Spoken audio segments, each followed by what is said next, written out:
Hello, my most amazing artists. So today, as we're starting to finish up our modeling clay self-portraits, or if you already finished, we are getting ready to put them in this shiny frame. You make sure you did a background for whatever you want to be remembered for. I did paint splatter and a paintbrush because I want to be remembered for being the art teacher here. So I did something related to art, but you can do something related to sports if you just want to do a fun, colorful background, or maybe your favorite color. Do something that you can personalize it and you would be able to talk about.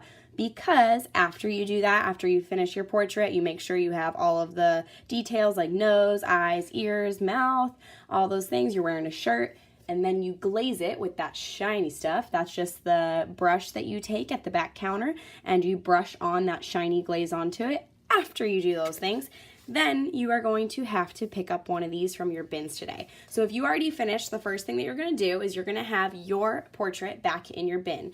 And with that portrait, it's going to come in a Ziploc bag.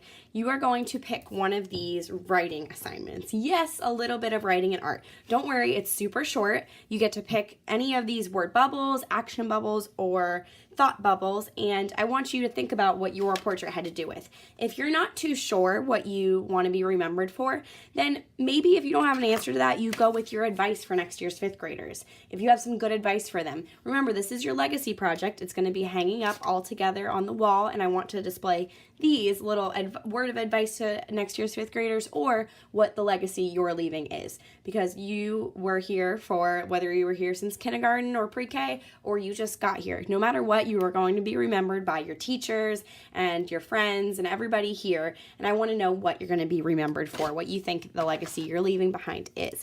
So I'm going to say I want to be remembered for being an awesome art teacher or something like that. So maybe I'll pick this word bubble. So I'm going to go ahead and pick this one, and I'll write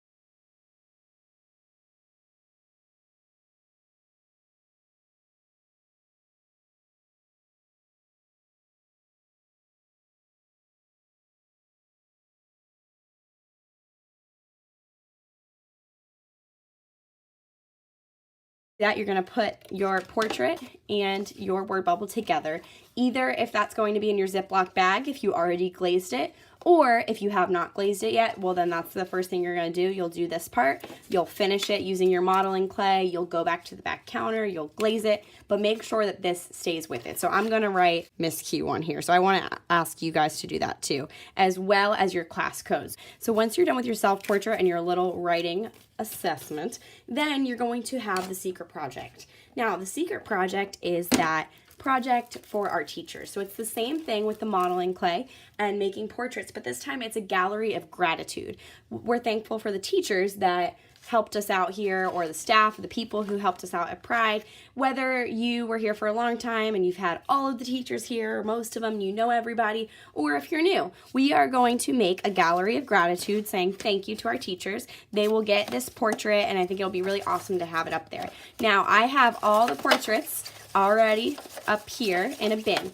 They are going to be mixed up. I'm going to go around to each person who is finished. You have to be finished with your other portrait to be able to move on to the secret project. Remember, it's secret because we can't let the teachers know about it. It's going to be a surprise. When you're done, I'll come to you and I will give you this bin. You're not going to be able to look in it, but I'll have you reach your hand in and pick one out. So once you pick one out, if you're not happy with it, don't tell me. Just keep it with you for now. So I obviously picked myself for a reason, just to show as an example right now. But what I want you guys to do is, if you get somebody, a teacher that you don't know, say I pick somebody that I just absolutely am not sure who they are, or I haven't seen them around, then I understand that, and what we'll do is you can trade with people later. But just pick your picture for now, and once I get around to everybody, I will let you know when you can trade your photos. If somebody feels really strongly about, say, doing my picture, making my portrait, really wanted to have Mr. Robinson, somebody else got him, make a fair argument, but don't fight over it. If somebody got somebody that they want to keep, that's fair. If I were to let you pick your teacher, everybody would be picking the same couple teachers, and then not everybody would be represented on this gallery of gratitude. What I'm going to give you is a new Ziploc bag with that cardboard square and a toothpick in it. Right on the back, you're going to write your name. So my class code, and the teacher's name that I'm doing the portrait of. So I'm going to write Miss Quicksalt Art, even though, of course, that's me.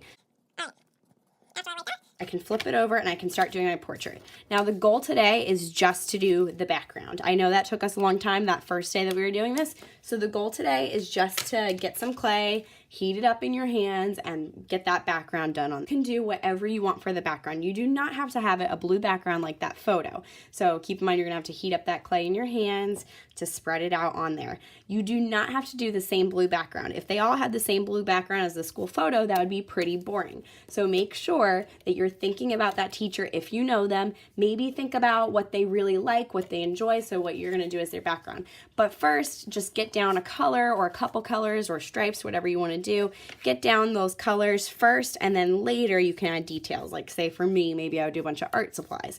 If you were doing the PE coaches, you might wanna add some soccer balls and basketballs and footballs and different things that have to do with sports or things you do at PE. But for teachers, you might know them pretty well and you might think, oh, well, she really loves the beach. Maybe I'll make her at the beach. It's up to you what you do for that. But today, the goal is just to get the background done. And when you finish, you're going to put this back in the Ziploc bag. So say, I obviously did not get to finish putting that on there today, but say I was finished. Put my photo in with there and put it back in my Ziploc bag. And then I would put that in the white bin on my table so that next time I know exactly who this belongs to, who they are making the portrait of, and they're ready to go and finish. All right, artists, have fun today.